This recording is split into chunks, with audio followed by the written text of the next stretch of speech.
Ketika imamnya membaca surat Al-Kafirun, ya ayyuhal kafirun, Abu Nawas ini menjawab keras sekali, labaik.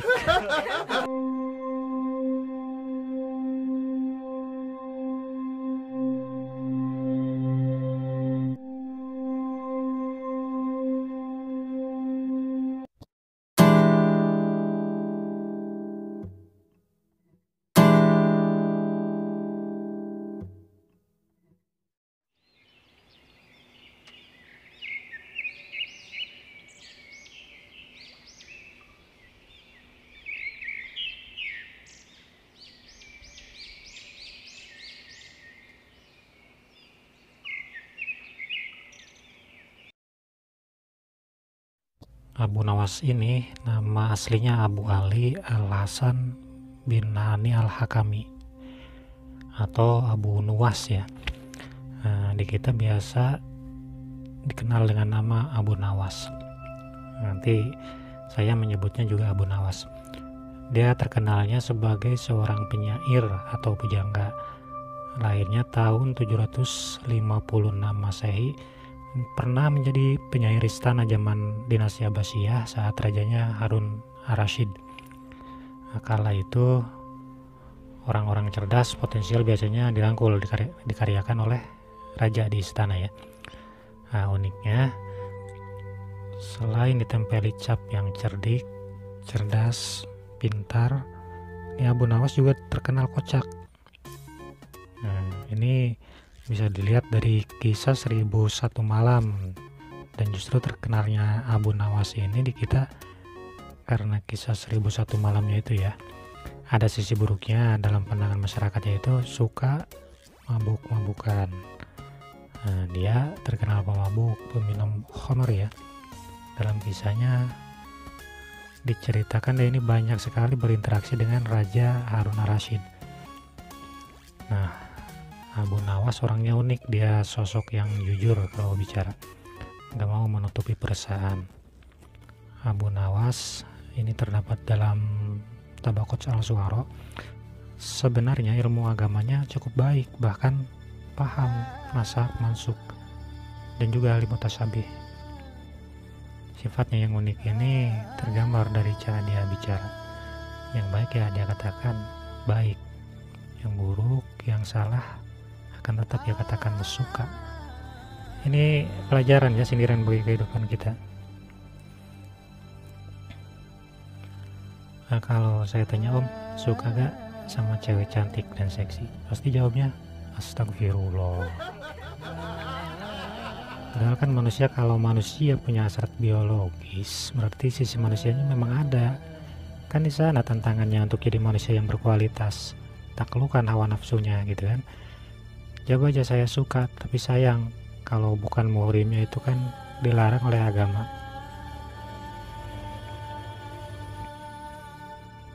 Nah, sisi lainnya Abu Nawas ini pintar sekali membuat jawaban. Kenapa kamu suka mabuk-mabukan?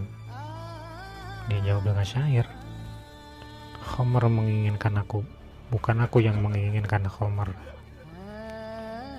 ya. Jadi Khomer yang datang padaku, bukan aku yang mendatangi Khomer, begitu kata Abu Nawas.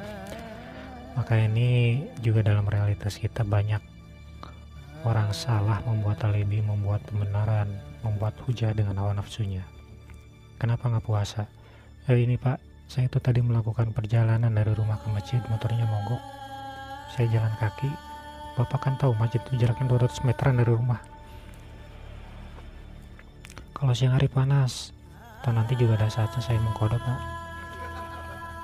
Kamu diundang tetangga kampung, kok nggak datang? Kenapa? Enggak, dia orangnya nggak pernah sholat.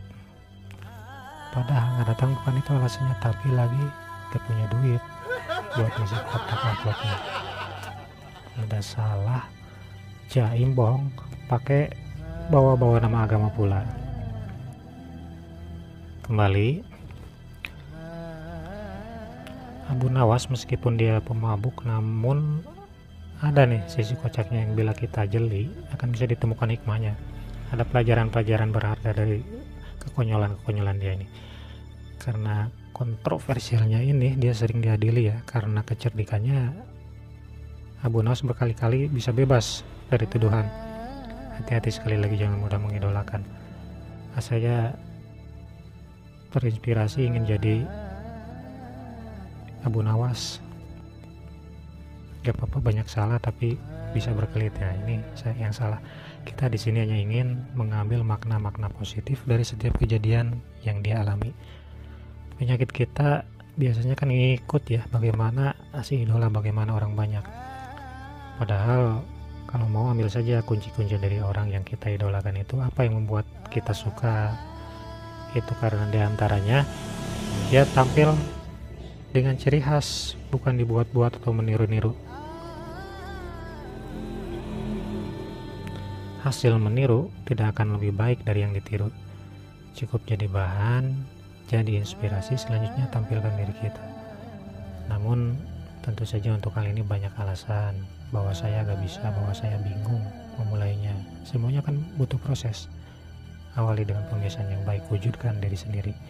Lama-kelamaan kita gak sadar ada hal unik, ada hal menarik dalam diri kita yang kelihatan itu kadang-kadang dilihatnya oleh orang lain terlebih dahulu. Ada kisah suatu ketika Abu Nawas sholat berjamaah. Ketika imamnya membaca surat Al-Kafirun, ya ayyuhal kafirun, Abu Nawas menjawab keras sekali, labbaik.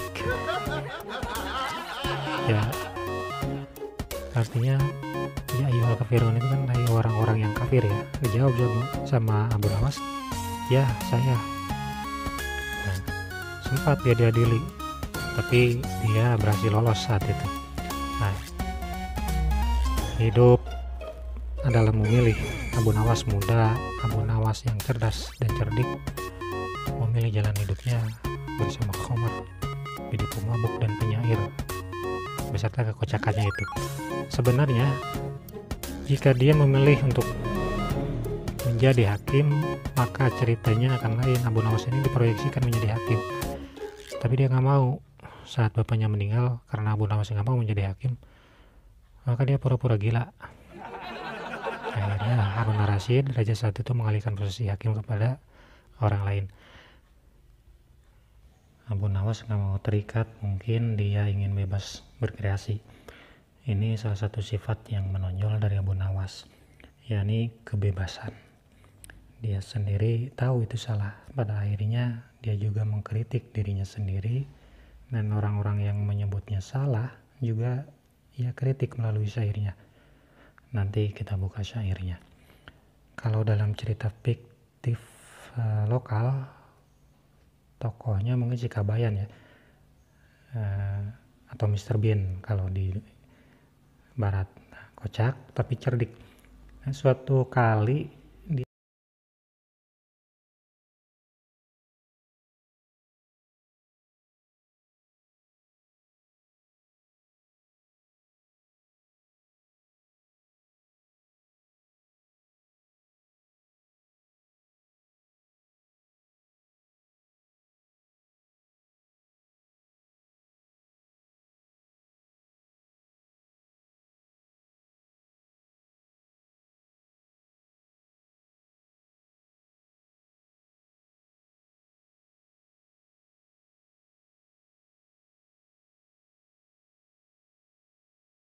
dia dipanggil Raja Harun ar-Rasyid, Abu Nawas, aku minta kau tangkap harimau berjenggot, kira-kira begitu perintahnya.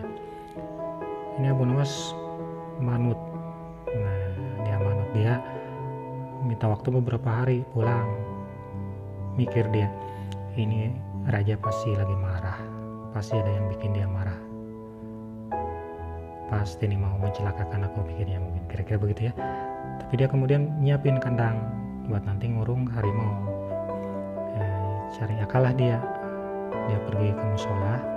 Sebelumnya dia pesan kepada istrinya, jika nanti ada tamu suruh masuk, jika kemudian ada ketukan pintu saat kau menerima tamu, suruh tamu itu bersembunyi di kandang harimau. Nah, dan pergi ke musola. Abu Nawas ini kemudian ketemu dengan penghulu musola. Penghulu musola itu kalau sekarang namanya DKM atau apa ya. Abu Nawas ini bercerita lagi bertengkar sama istrinya ya, pura-pura. si penghulu yang kebetulan suka sama istrinya Abu Nawas memanfaatkan kesempatan itu. Cepat cerita, si penghulu ini mendatangi rumah si Abu Nawas, kemudian ngobrol. Nah, penghulu ini merayu dan menjelekkan Abu Nawas, ngapain kamu punya suami miskin, gak jelas hidupnya gitu kan. Nah, Abu Nawas saat itu mengetuk pintu dan kaget tuh si penghulu, loh kok Abu Nawas datang. Kemudian bersembunyilah di kandang itu sampai akhirnya yang disebut harimau berjanggut itu ya yang dibawa ke Raja Harun, itu penghulu itu. Nah, ini pelajaran bagi kita yang belum bisa menjaga hati atau masih suka berkhianat pada teman. Ada lagi, ini kontroversinya Abu Nawas. Dia pernah melarang untuk sujud dan ruku pada saat sholat ya, tapi dia berhasil lolos saat dia didik. Jawab Abu Nawas gimana? Lah, itu kan kata orang yang dengannya sepotong-sepotong, Tuan Raja. Saya kan bilang tidak boleh ruku dan sujud ketika sholat jenazah, begitu ya. Nah, kebiasaan kita kan kalau membaca berita atau dengerin ceramah cuma sepotong ya biasanya gitu, terus ngambil kesimpulan. Nah, kecerdasan, kecerdikan dan kehebatan Abu Nawas, kedekatannya dengan raja yang sebenarnya terkadang membuat raja marah, ini ternyata membuat seorang menteri menaruh kecemburuan. Timbul akal busuknya untuk menjatuhkan tempelan cap cerdas yang ada di Abu Nawas. Nah, sekali lagi, kemuliaan itu hanya bisa ditempuh dengan cara yang mulia. Lakukan hal yang benar dan baik jika mengharapkan hasil yang baik. Nah, si menteri tadi dia pernah minta Abu Nawas mengajari seekor keledai ini untuk membaca. Nah, Abu Nawas paham ini menteri punya niat jahat. Apa salahku, pikir Abu Nawas begitu kan. Namun demikian, meskipun dia sendiri gak yakin bisa, dia bawa keledai itu ke rumahnya. Beberapa hari kemudian dibawa lagi keledai ke menteri yang kemudian mereka menghadap raja. Lihat, sekarang apa yang akan terjadi bagi raja, kata menteri. Seorang yang katanya cerdas dan serba bisa akan bagian lihat tak berdaya saat hamba menyuruhnya mengajari keledai untuk membaca. Baiklah, menteri dan Abu Nawas, nanti ambillah hadiah dariku, bagi di antara kalian yang menang, dan bagi yang kalah nikmati kurungan di penjara beberapa bulan, gitu kira-kira kalimat raja ya. Si menteri ini mengambil sebuah buku, diletakkan di depan keledai. Si keledai cepat membuka lembaran-lembaran buku tersebut dari awal sampai akhir dengan lidahnya. Abu Nawas bilang, lihat, keledai yang aku bawa sudah bisa membaca sekarang. Nah, menteri menyangka lah, begitu toh caranya membaca keledai, gitu kan. Raja sempat bertanya kali itu, caranya bagaimana itu sampai bisa seperti itu si keledai ya, karena tidak mudah untuk seorang keledai membuka halaman demi halaman buku dari awal sampai akhir. Nah, cerita Abu Nawas ini tiap kali mengajari dia menyimpan satu biji dalam satu lembar itu ya, makanan yang bisa diambil oleh keledai. Nah, jadi keledai itu membuka buku karena dikiranya ada makanan.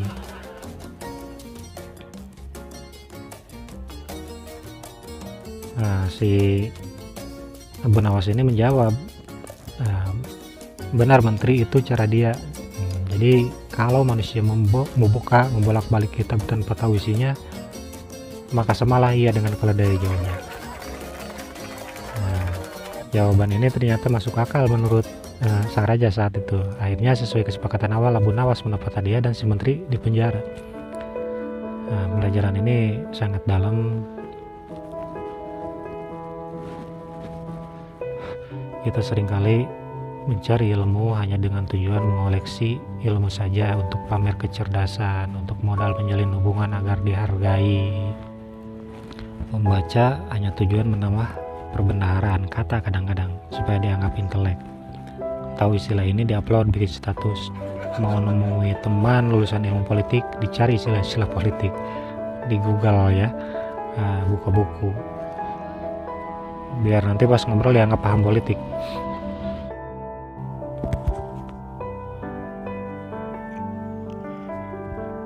Dalam cerita ini Abu Nawas seharusnya menyadarkan kita, barangkali kita ini termasuk orang yang seperti keledai tadi, membuka sana ilmu untuk mencari makan. Itu lebih baik ya, sesuai level kesadaran yang memang pastinya berbeda-beda, daripada hanya sekedar dikoleksi ilmunya tanpa memberi manfaat bagi dirinya ataupun orang lain. Sehingga pada masa sekarang muncullah istilah penjual ilmu, menggali ilmu untuk tujuan memberikan efek langsung pada pendapatan ekonominya. Saya sendiri mengambil makna dalam cerita keledai membaca tadi, yakni sebuah gambaran konsep tentang ibadah kita di masa kini. Terkadang kita menjadi merasa diri lebih alim, lebih baik karena punya kebiasaan membuka Al-Quran, membaca Al-Quran. Meskipun kita juga sadar, tak tahu arti apalagi tafsirnya. Memang ini baik daripada yang tidak sama sekali. Tapi jika memang sudah merasa jadi kebiasaan, kita bukan untuk menjadi merasa lebih bagus dari orang lain, namun kita akan menjadi lebih baik, merasa menjadi lebih baik apabila mau melangkah lebih jauh lagi mencapai level lebih baik, yaitu memahami isinya. Jika saat ini dalam kebiasaan yang baik sebagai level pembaca saja, maka besok kita usahakan mulai tahu terjemahannya. Sibukkan dengan harfiah, kemudian melangkah lebih baik lagi menggali maknanya, renungkan dan dilihat relevansinya dengan kehidupan sehari-hari.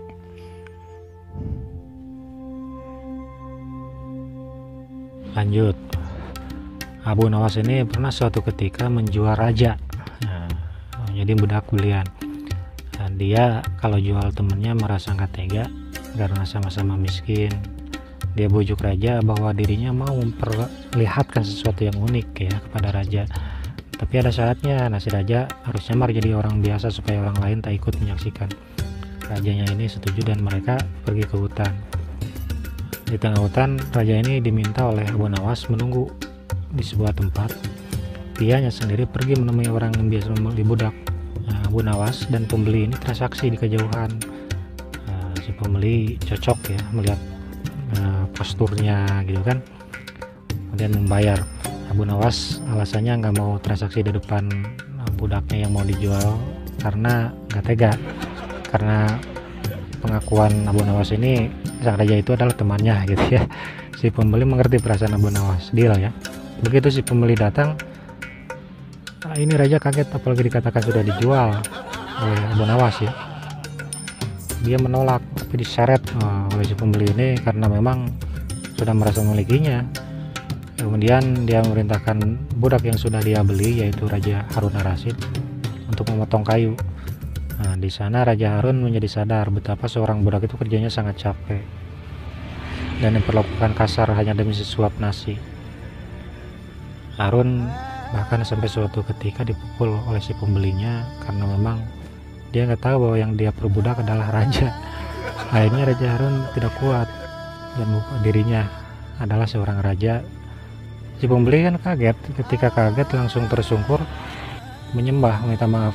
Harun tentu saja memaafkannya, tapi tidak kepada Abu Nawas.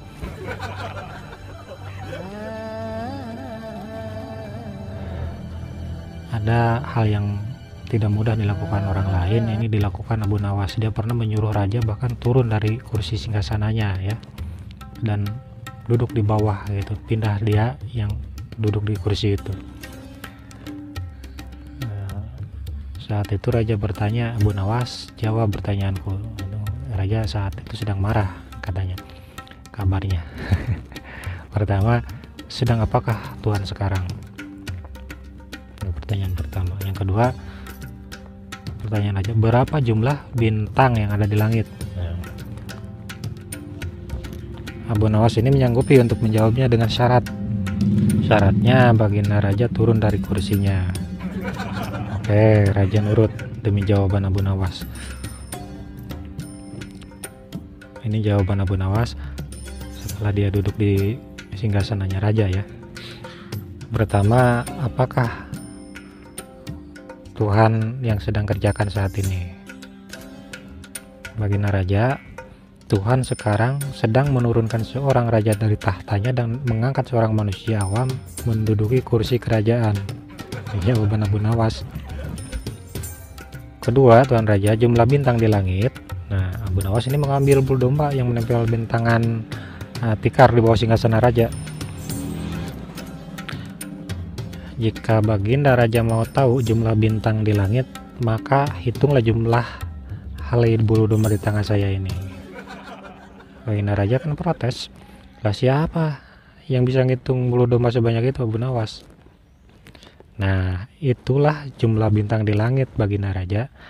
Hanya Tuhan yang bisa mengetahui secara pasti jumlahnya. Manusia nggak akan bisa pasti menentukan jumlahnya. Abu Nawas. Di kalangan kita kadang-kadang semacam ini banyak muncul, orang nanya hanya ngetes, ujungnya bahkan dia jawab sendiri gitu karena tujuannya tadi ngetes dan niatnya pamer kecerdasan, pamer pengetahuan. Nah, kalau raja ini memang mungkin juga ada celah bagi dia untuk mengambil ilmu dari kecerdasannya Abu Nawas. Kapasitasnya sebagai penyair istana ini membuat dekat dengan raja, namun justru itu membuat dirinya kemudian diasingkan oleh pihak kerajaan karena pernah membuat puisi yang menyebabkan khalifah ini murka ya. Ini salah satu versi yang beredar, dia pernah diasingkan oleh pihak kerajaan. Kemudian setelah Harun meninggal, adiknya Harun menggantikan posisi sebagai raja. Adik Harun ini muridnya Abu Nawas dan Abu Nawas kembali dari pengasingannya. Itu salah satu versi. Dari sisi buruknya Abu Nawas banyak sebenarnya pelajaran yang bisa diambil hikmah bagi kita. Tidak perlu mengidolakan Abu Nawas, tapi pada pandangan umum yang mengupas kisah buruknya akan kita pelajari sehingga nanti menjadi pelajaran bagi kita, karena ternyata Abu Nawas sendiri di bagian akhir perjalanan hidupnya dia menyesali peristiwa buruk yang kerap kali dia lakukan dalam hidupnya. Di Indonesia, Gus Dur adalah salah satu penyuka syair-syairnya Abu Nawas. Menurut putrinya, Gus Dur ini bahkan sampai hafal 200.000 bait lebih syairnya Abu Nawas. Mas ini dikenal jago memikat hati wanita ya dengan puisi-puisinya.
Silakan tafsirkan kata-kata dalam setiap baris kalimatnya tadi ya, karena menghayati, meresapi atau memaknai puisi ini kalau dari kita sendiri yang berimajinasi, hasilnya akan berasa lebih hidup daripada mendengar tafsir dari isi kepala orang lain.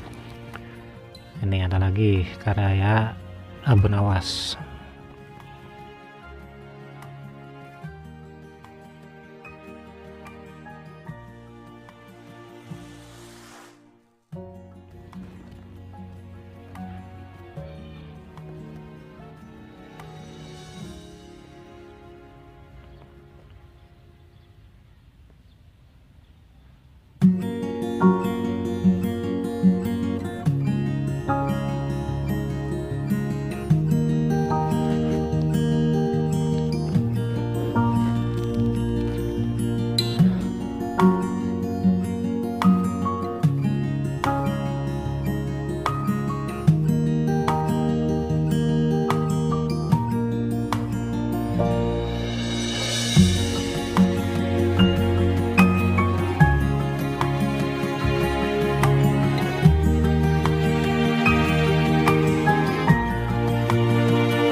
garis kalimatnya tadi, karena menghayati, meresapi atau memaknai puisi ini kalau dari kita sendiri yang berimajinasi, hasilnya akan berasa lebih hidup daripada mendengar tafsir dari isi kepala orang lain. Salah satu versi mengungkapkan Abu Nawas ini mulai tersadar dari pola hidupnya yang penuh kebebasan, senang mabuk-mabukan setelah dia berada di penjara ya. Saat di penjara dia sadar, dan syair-syair yang ditulis Abu Nawas juga banyak yang bertopik pertobatan dirinya. Di penjara ini pula Abu Nawas meyakini bahwa ternyata mencari momen sepi dan menjauhkan dari keramaian itu sesekali penting. Menurut Abu Nawas ya kita kalau selama ini sibuk, capek, bisa luangkan waktu di saat mau tidur misalnya. Tidak mengevaluasi setahun atau beberapa bulan ke belakang, biasakan dimulai dalam skala yang kecil dulu ya. Hari tadi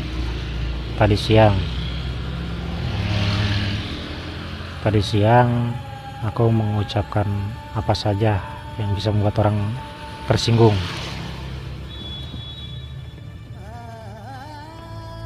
Perkataan yang aku ucapkan itu kalau dari orang ditujukan padaku, enak enggak perasaanku, seperti itu. Tadi siang aku berpikir kejelekan apa saja.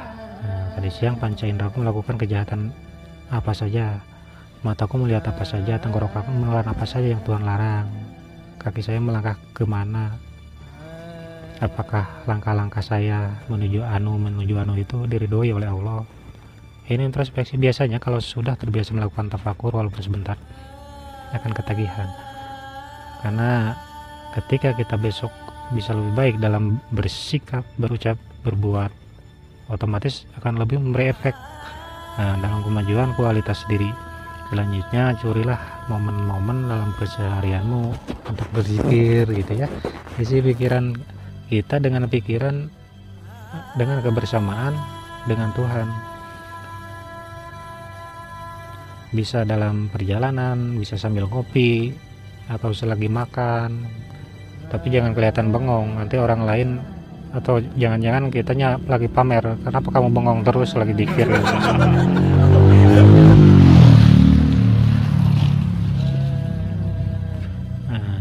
Jika memang kita tidak bisa meluangkan waktu, ambil momen-momen itu ya, pasti bisa seminim diawalinya dan semaksimal targetnya.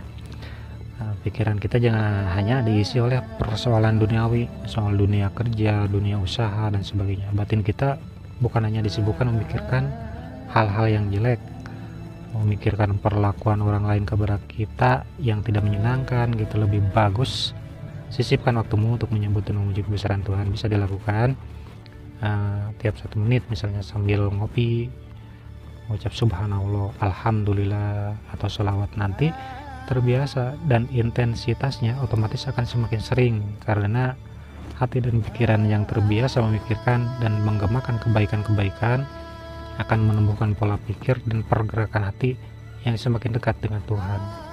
Piknik sejenak jiwa kita. Tantangan kita lebih besar karena belajar demikian sama saja menjalani tasawuf. Ini tidak mudah. Daripada menjadi sufi dalam suasana lingkungan yang sepi, namun sungguh kemuliaan yang teramat sangat jika mampu melakukannya. Jadi sufi milenial berjiwa meditatif tanpa beruzlah atau menjauhkan diri dari keramaian. Cerita lain menyebutkan asal mula terbukanya hati Abu Nawas dari dunia urakannya itu saat dia sedang mabuk didatangi oleh seseorang yang tak dikenal dan mengatakan, jika tidak bisa melezatkan masakan, maka janganlah menjadi lalat. Betapa membekasnya pecut ini bagi Nawas ya, sehingga kemudian terbangun dari ketidakberdayaannya memanjakan nafsu. Abu Nawas, syair-syairnya pada masa dia menikmati kebebasan, sebenarnya banyak yang berisikan kritik sosial, hanya saja menjadi tidak berkekuatan karena pola penyampaian Abu Nawas ini yang dianggap kontroversi, dianggap salah. Namanya pemabuk sulit sekali orang mempercayai atau membenarkan meskipun yang dia katakan benar. Keinginan Abu Nawas merubah keadaan sosial yang di matanya ada yang tidak beres saat itu melalui syair-syairnya tidak membuahkan hasil, justru dia sendiri yang kena hipnotis syair orang tak dikenal tadi sehingga tersadar dari dunia urakannya yang selama ini dia jalani. Bagi kita, pelajaran lagi bahwa ternyata memang dalam hal ini kita juga seringkali mengharap target tanpa memperhatikan proses. Kita akhirnya dianggap menjadi lalat dalam sebuah menu, tidak bisa mengubah, tidak bisa berkarya, gak bisa menjadi bumbu atau menjadi partisipan, justru merusak suasana, menambah beban pemerintah atau merusak konsentrasi para pejuang pembangunan. Memang ada kebaikan jika kita turut menjadi pengkritik, apalagi sekaligus memberi solusi. Namun sampaikanlah itu dengan cara yang baik, agar kita termasuk ke dalam orang yang memperhatikan proses dalam pencapaian target perbaikan. Mengkritik, saya ulang, mengkritik tidak menghujat, menasehati tidak menyakiti, memberi dengan ikhlas tanpa mengumpat. Ini juga bentuk yang mulia dari peranan manusia sebagai makhluk sosial maupun sebagai insan politik atau warga negara. Abu Nawas menyadari dirinya selama ini banyak membuat onar, menjadi lalat dalam sebuah masakan. Iya, di antara caranya banyak yang bertujuan baik. Namun tidaklah sebuah lalat itu dianggap baik tujuannya ketika dia menghinggapi sebuah masakan.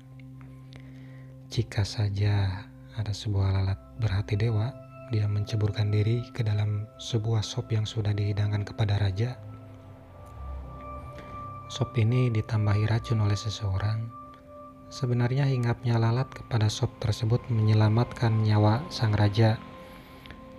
Namun siapa yang akan berpikir bahwa lalat itu pahlawan? Tak lebih hanyalah dianggap sebagai seekor binatang yang mengotori dan merusak keadaan. Nah, ini ada syair yang sangat terkenal dari Abu Nawas. Syair ini sering dibacakan, didendangkan oleh sahabat saya ya.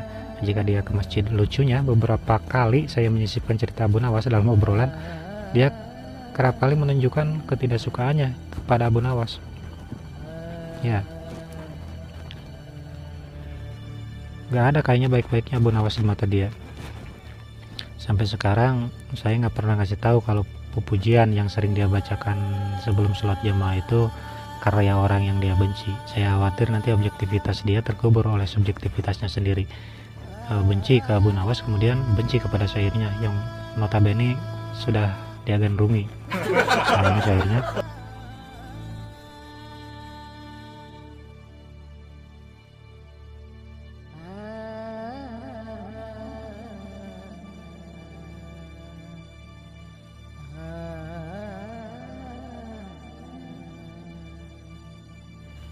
Sahabat saya tadi kalau sedang melantunkan syair ini didukung suaranya juga bagus, syahdu banget. Saya nggak tahu kalau tiba-tiba dia tahu itu karya orang yang dia benci, maka hati-hati benci orang, karena orang yang kita anggap kotor belum tentu masuk neraka, orang yang merasa benar juga belum tentu masuk surga. Ini pentingnya saling menghormati dan menjaga hati dari kebencian ya. Abu Nawas dalam syairnya soal ini juga menulis, wahai orang-orang yang peduli pada agama, ketahuilah bahwa kebebasan dan pemaksaan itu tidak ada. Nah, dalam maknanya ya, tafsirkan. Semua yang kau tuduhkan tak ada benarnya selain kematian dan alam barzakh.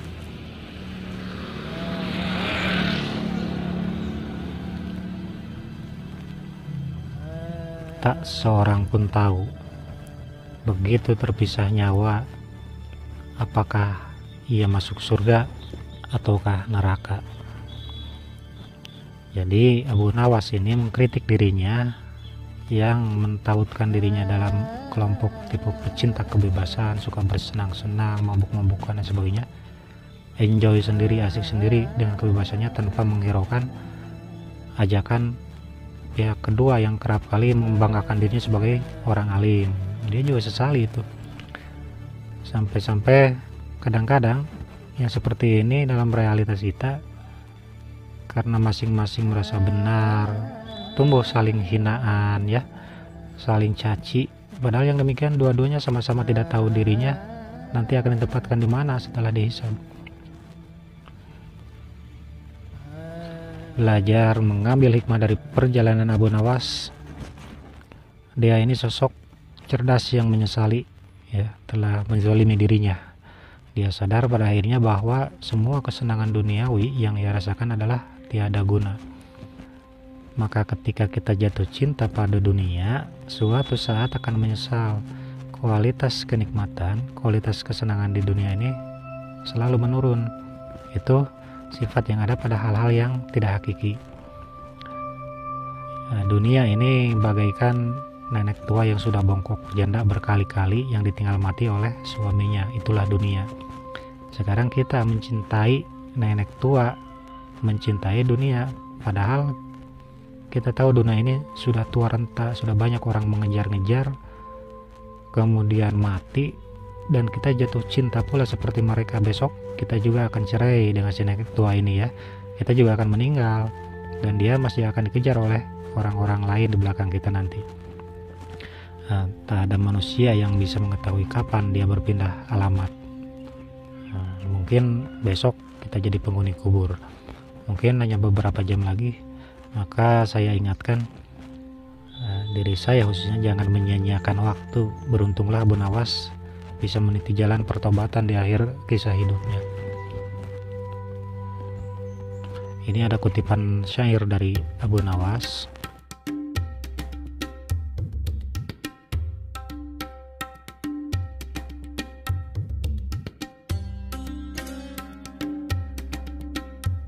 Lumayan vulgar syair ini ya, menggambarkan wanita sedang mani dan diintip seseorang. Pada akhir puisinya ada sisi hikmah yang disisipkan oleh Abu Nawas, bahwa dikatakannya wanita-wanita tersebut beruntung karena diselamatkan oleh Tuhan ya, karena si pengintipnya itu bukan jodoh untuknya.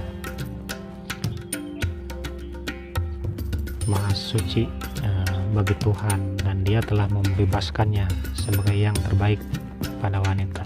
Wanita itu selamat karena tidak jatuh ke pangkuan pria jalang tersebut. Nah, berikutnya ini jauhkan masjid. Syair ini adalah kritikan sosial. Abu Nawas sedang mengkritik perilaku orang-orang yang secara agama taat, tetapi perilaku mereka tidak mencerminkan nilai-nilai dan ajaran agama Islam. Abu Nawas mencoba membalik logika keagamaan dengan menarasikan khamr yang diharamkan dalam agama. Melalui syairnya ini Abu Nawas mengungkapkan bahwa ancaman Tuhan itu lebih berat bagi orang yang sholat.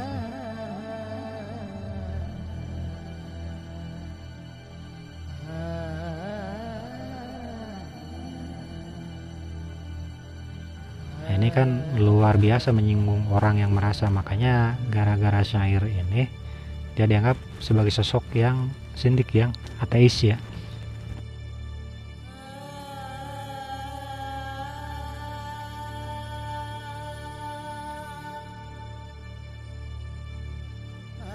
Dirinya seringkali kelewatan, lupa diri saat bergurau atau melucu. Dia terkenal kekocakannya ya. Nah, kata Abu Nawas seperti ini. Selama ini kan dia banyak berhura-hura, berada dalam balutan ramainya dunia, karena sesungguhnya kita sudah mati saat berada dalam situasi seperti demikian. Kita akan sangat sulit, rata-rata yang kita ucapkan, yang kita lakukan atau kita pikirkan mengantar tuntutan situasi. Kadang-kadang timbul kelakar-kelakar atau gurauan yang makin menjauhkan diri dari tuntunan Nabi, mencela orang, mentertawakan orang. Pesan Abu Nawas mengajak kita bertafakur. Bisa juga dimaknai kalimat Abu Nawas ini menggambarkan bahwa dunia ini hanyalah senda gurau, dan kita seringkali tidak mampu menguasai diri, alias terbawa nafsu keduniawian. Satu lagi,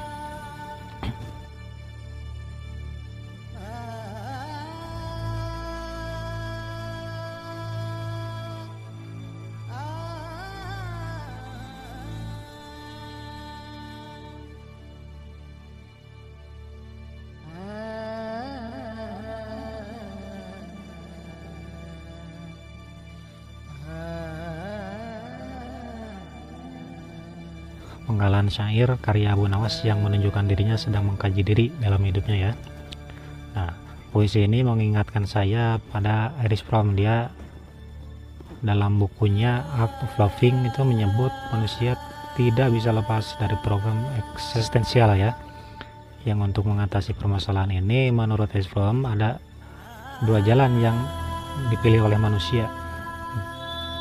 Ada yang memilih jalan mengsubordinatkan dirinya ya, menjadikan dirinya pasrah dan menjadi budak. Pula yang dengan cara mendirikan cinta. Nah, ada cara. Tidak jatuh cinta kemudian menjadi budak dunia, tapi memilih menghadapi cinta tersebut dengan mengokohkan hakikat dari cinta itu sendiri, yaitu saling mendukung, saling menjaga. Itu menurut Erich Fromm. Saat kita jatuh cinta pada dunia, kemewahan harta, kebenaran dunia beserta aktivitasnya yang memabukkan, kemudian mensubordinatkan diri kepada dunia, mengabdikan diri pada dunia, yang akan terjadi adalah kamu kecewa ya, karena semuanya itu akan sirna, kamu meratapi, sedangkan dunia tak peduli lagi. Dan ketika kita memilih untuk mendirikan cinta, akan timbul simbiosis mutualisme. Kamu akan menjaga dunia dari kerusakan. Dunia juga bisa menjadi pendukung bagi kita untuk menuju jalan kepada Tuhan. Dunia membawamu lebih tenang dalam ibadah dan bahkan menjadi alat untuk ladang kebaikan. Kisah Abu Nawas ini juga menjadi satu bukti lagi bahwa dasar-dasar agama itu akan sangat mempengaruhi dalam ending kehidupan seseorang di dunia. Bahwa seberapa panjang langkah kita dalam perdosaan, pertobatan itu potensinya akan selalu muncul seiring perubahan keadaan, dinamisnya kondisi tubuh, kondisi lingkungan, serta batasan-batasan kapasitas kenikmatan duniawi. Ini membuat orang akan mengalami fase perubahan berpikir. Tubuh kita gak selalu kuat biasanya seiring usia. Mata tak lagi kuat, tajam kelihatannya. Indera pengecap juga mulai rubah. Nah, ini juga menandakan bahwa sesungguhnya kenikmatan dunia itu sifatnya tidak hakiki, apalagi jika sudah mengalami kekenyangan. Kamu suka makan apa? Makanlah itu satu piring dulu ya. Nikmatnya bukan main. Tambah lagi sepiring, nikmatnya mulai terasa. Sampai akhirnya yang kamu bilang suka dan yang kamu anggap hobi itu akan tidak bisa lagi masuk dalam perut kita ya. Abu Nawas juga menyoal perkara ini dalam syairnya. Makna syairnya ya kira-kira bahwa kenikmatan dunia itu ternyata awalnya saja yang terasa membahagiakan, namun pada akhirnya bisa menjadi lain rasanya. Yang dasarnya bagus, yang agamanya bagus, saat dia mengalami fase perubahan ini, biasanya dalam usia-usia tertentu di fase akhir hidup, pelariannya adalah Tuhan. Maka jika sudah ada bekal pemahaman syariat atau keilmuan agamanya ada, tinggal menjalankan saja. Itu akan menjadi aktivitas membahagiakan, menjadi teman hidup di akhir usianya, di masa tuanya. Inilah pentingnya anak-anak kita juga dibekali keilmuan agama.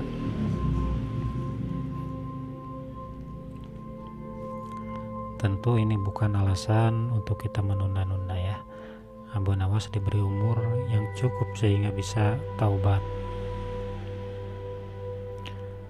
Bagaimana jika hari besok kita justru meninggal? Maka pesan Abu Nawas sekali lagi, ambillah momen sepi meski beberapa menit dalam hidup kita untuk merenung, bertafakur, mengevaluasi diri. Semoga ini menambah wawasan keilmuan kita. Maka harapan lebihnya adalah semakin mudahnya kita dalam menghadapi masalah. Sikapi serap yang baiknya karena kita sudah dewasa. Dari sisi usia sudah dianggap mapan. sudah dianggap mampu menerima dan bisa memuntahkan yang tak dipandang cocok. Hidup tidak mesti urakan seperti Abu Nawas yang muda, namun tak perlu tegang. Menggali makna, oke, tapi santai saja, jangan jaim untuk tertawa, terlebih menertawakan diri sendiri.